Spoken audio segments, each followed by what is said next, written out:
तो ज्योग्राफी का अगला लेक्चर में आप लोग का स्वागत है। आज हम लोग पढ़ेंगे भारत की मिट्टियाँ, सॉइल इन इंडिया। ठीक है, तो भारत का मिट्टी हम लोग पढ़ेंगे। तो चलिए देखते हैं यहाँ पे बोर्ड में।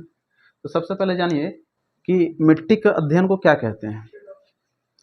ठीक है, तो मिट्टी के अध्ययन, द स्टडी ऑफ सॉइल, को क्या बोलते हैं? पेडोलॉजी। क्या बोलते हैं? पेडोलॉजी।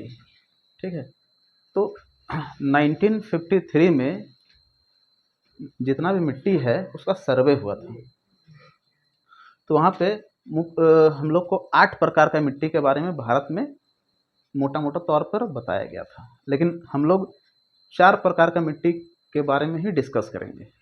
और वो 4 प्रकार कौन कौन सा हो गया? तो जलोढ़ मृदा, एल्यूवियल सॉइल, काली मिट्टी, ब्लैक सॉइल, लाल मिट्टी, रेड सॉइल और लेटराइट मिट्टी।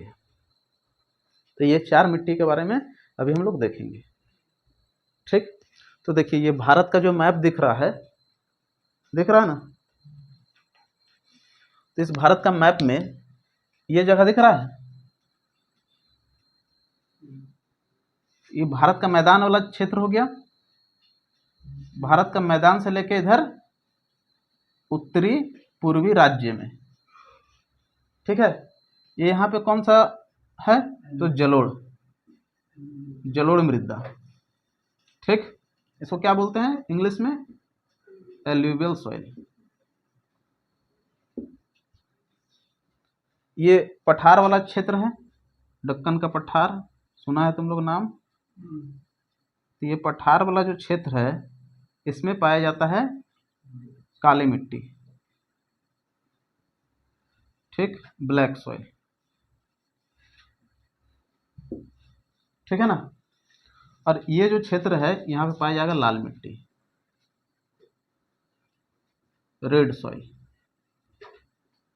और ऊपर का जो ये हिस्सा है इसमें पाया जाएगा लेटेराइट सॉइल। ठीक, तो जो उतारना चाहता है उतार लीजिए और स्क्रीनशॉट ले लीजिए, फिर हम लोग एक एक मिट्टी को विस्तार पूर्वक चर्चा करेंगे। चलिए थोड़ा रोक दीजिए। तो अभी हम लोग देखेंगे, अभी देखें मैप में कि कहाँ कहाँ कौन कौन सा मिट्टी पाया जाता है। अब हम लोग देखेंगे एल्यूवियल सॉइल, मतलब जलोढ़ मृदा। ठीक है, तो जलोढ़ मृदा टॉपिक दे देते हैं हम लोग। जलोढ़ मृदा मतलब एल्यूवियल सॉइल। तो भारत में सबसे अधिक मात्रा में पाया जाने वाला मिट्टी एल्यूवियल सॉइल है, जो गंगा के मैदान से लेके कहाँ किधर फैला हुआ है? नॉर्थ ईस्ट तक, उत्तर पूर्व तक। ठीक है, तो ये कितना प्रतिशत पाया जाएगा भारत में? 43%। ठीक है, मतलब कि सबसे अधिक मात्रा में यही मिट्टी पाया जाएगा। कोई दिक्कत है? ये मिट्टी जो है सबसे ज्यादा क्या होता है? उपजाऊ होता है। भारत का मिट्टी का अगर हम लोग देखें तो पता चलता है कि जलोढ़ मृदा जो है सबसे ज़्यादा उपजाऊ होता है। ठीक है, अब इसमें कुछ ना कुछ बहुत ज़्यादा मात्रा में मिलेगा और कुछ ना कुछ इस मिट्टी में भी कमी रहेगा। तो इसमें जो मिलता है, ठीक है, इसका जो प्रचुरता है वो क्या क्या इसमें मिलेगा बताइए? तो इसमें मिलेगा चूना, ठीक है, और क्या मिलेगा? पोटास। इसको इंग्लिश में लाइमस्टोन, चूना पत्थर। क्या मिलता है?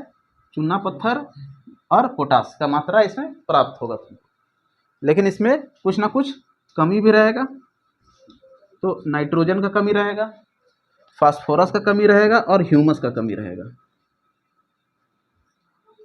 ठीक है, तो ये 3 चीज का जलोढ़ मिट्टी में कमी पाया जाएगा। हम लोग जानते हैं कि गंगा का मैदान बहुत ज़्यादा उपजाऊ क्षेत्र है, तो इसलिए उपजाऊ क्षेत्र है क्योंकि यहाँ पे जलोढ़ मिट्टी पाया जाता है। अब देखो इसका निर्माण कैसे होता है। तो जलोढ़ मिट्टी का निर्माण कैसे होता है? तो नदी, वहाँ पे हम लोग देखें कि बहुत सारा नदी बहता है।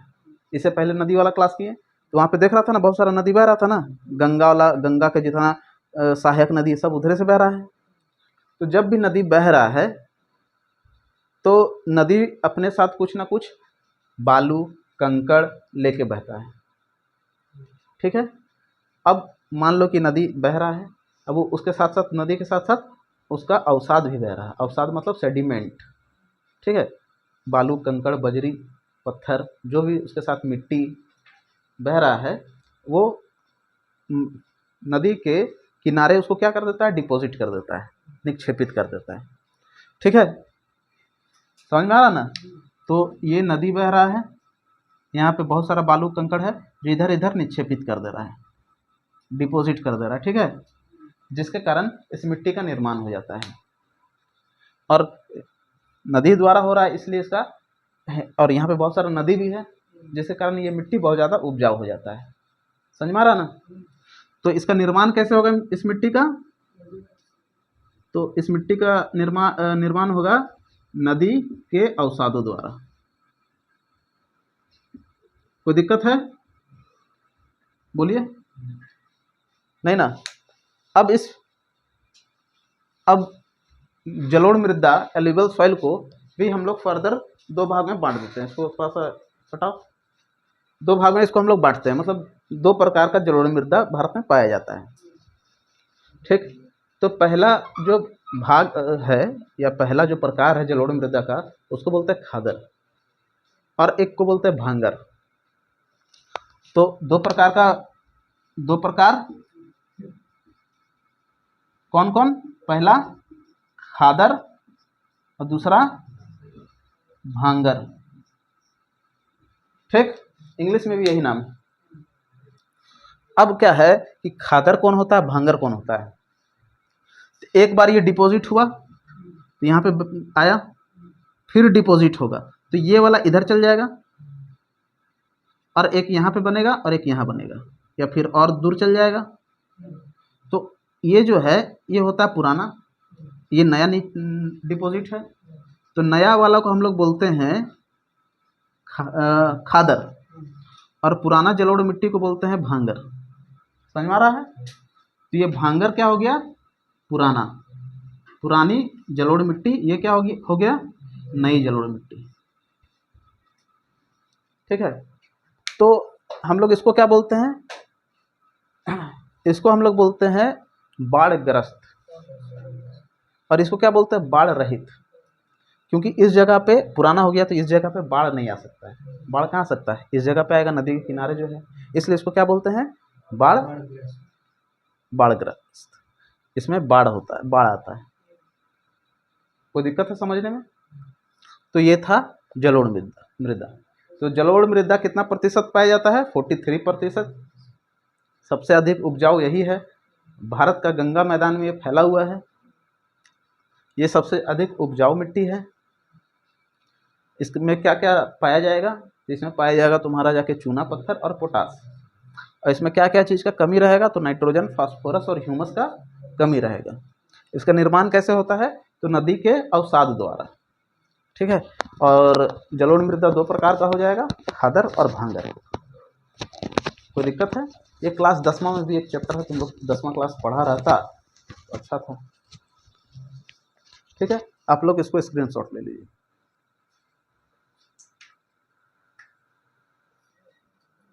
अब हम लोग पढ़ेंगे रेड मिट्टी, लाल सॉइल, लाल मिट्टी रेड सॉइल। तो क्या है, लाल मृदा कौन सॉइल है, रेड सॉइल, ठीक है। तो ये लाल मिट्टी जो है, अरे बैठ,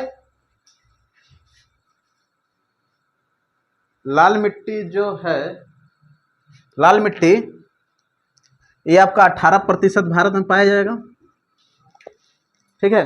कितना प्रतिशत पाया जाएगा लाल मिट्टी, 18%, ठीक है।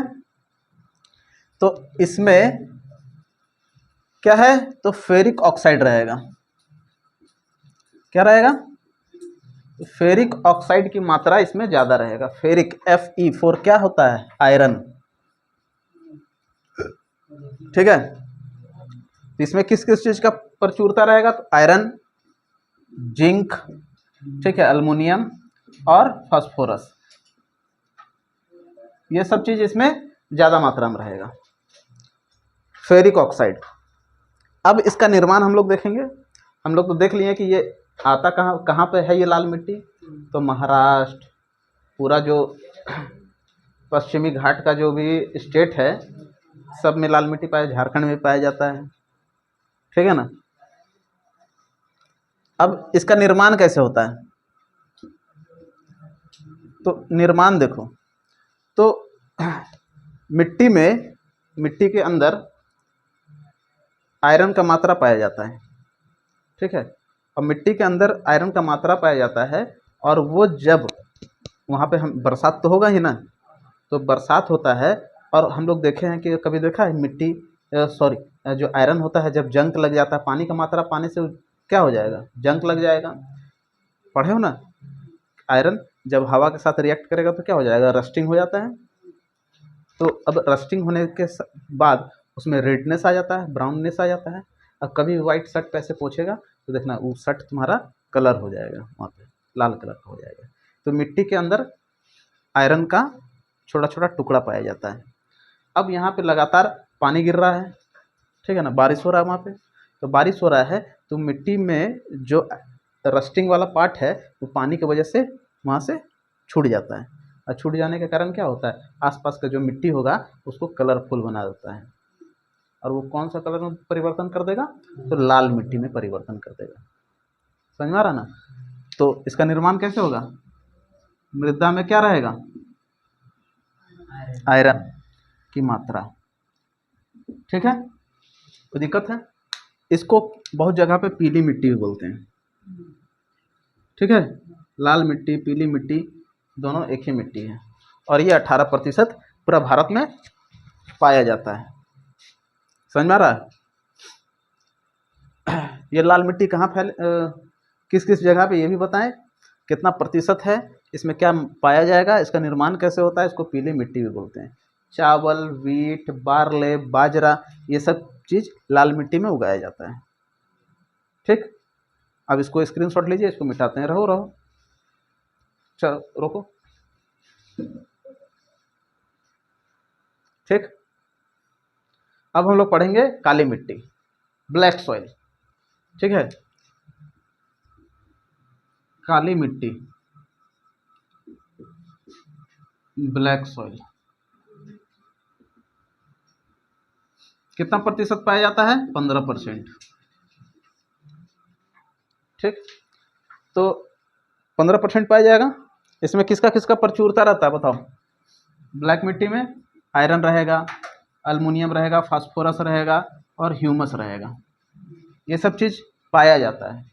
और कमी किस किस चीज़ का रहेगा, तो कमी रहेगा नाइट्रोजन का, ठीक है, फास्फोरस का, ये दो मुख्य रूप से कमी रहेगा किसमें, काली मिट्टी में।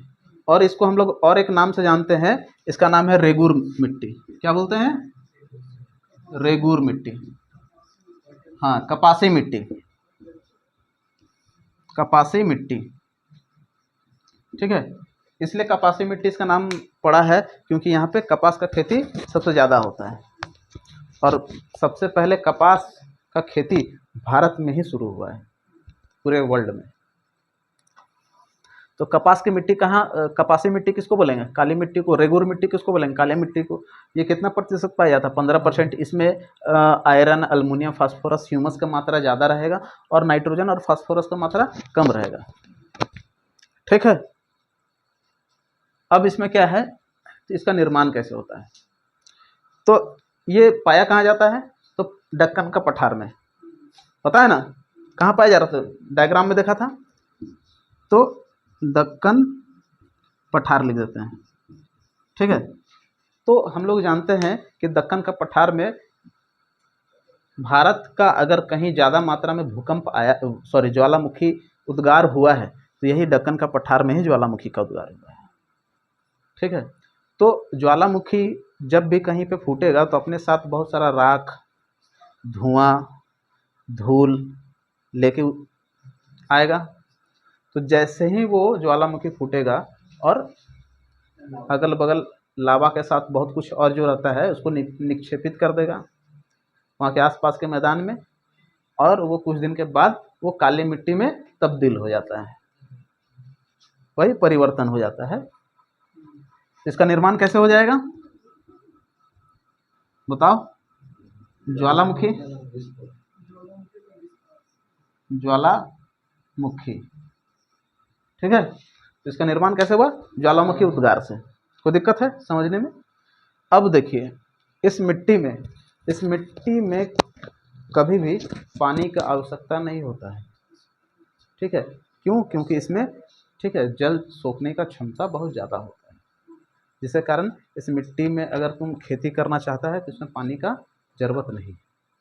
तो आप लोग फट से इसको स्क्रीनशॉट ले लीजिए। अब हम लोग पढ़ेंगे लेटेराइट सॉइल, ठीक है। तो लिख देते हैं हम लोग लेटेराइट मृदा, लेटेराइट सॉइल। तो भारत में ये कितना प्रतिशत पाया जाता है? 5%, ठीक है। तो लेटेराइट ये एक लैटिन भाषा से लिया गया है। लेटेराइट किससे लिया गया है? लैटिन वर्ड से। और इसका अर्थ क्या होता है? ईंट, मतलब कि ब्रिक्स, समझ रहा है ना? इसका अर्थ क्या होता है? ईंट, ब्रिक्स, ठीक है। तो इसका अपना कुछ विशेषता है। तो इसका विशेषता ये है कि जब भी इसमें पानी पड़ेगा इस मिट्टी में तो ये अत्यधिक कोमल हो जाएगा, और जब भी इसमें सूर्य का रोशनी पड़ेगा तो ये अत्यधिक क्या हो जाएगा? हार्ड हो जाएगा, कठोर हो जाएगा, ठीक है। तो ये क्या है? पानी पड़ने से ये क्या हो जाता है? कोमल, और धूप यानी कि तापमान पड़ने से क्या हो जाएगा? कठोर, ठीक है। ये इसलिए फेमस है क्योंकि कर्नाटक में इसी मिट्टी के कारण काजू का खेती किया जाता है। तो ये क्यों फेमस है? काजू का खेती के लिए। काजू जानता है ना, ठीक है। तो ये काजू का खेती के लिए फेमस है।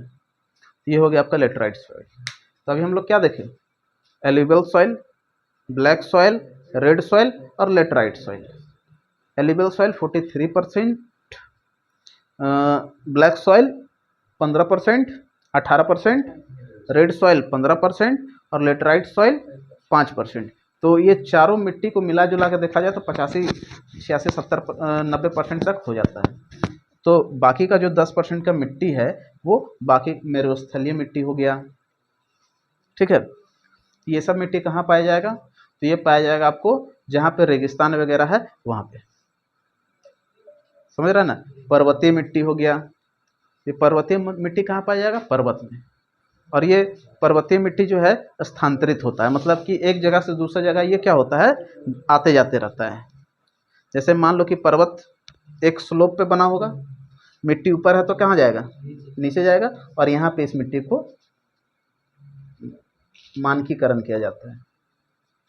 तो ये आपका हो गया कुल मिला के 4 मिट्टी, ठीक है। चलिए ये हो गया आज का क्लास।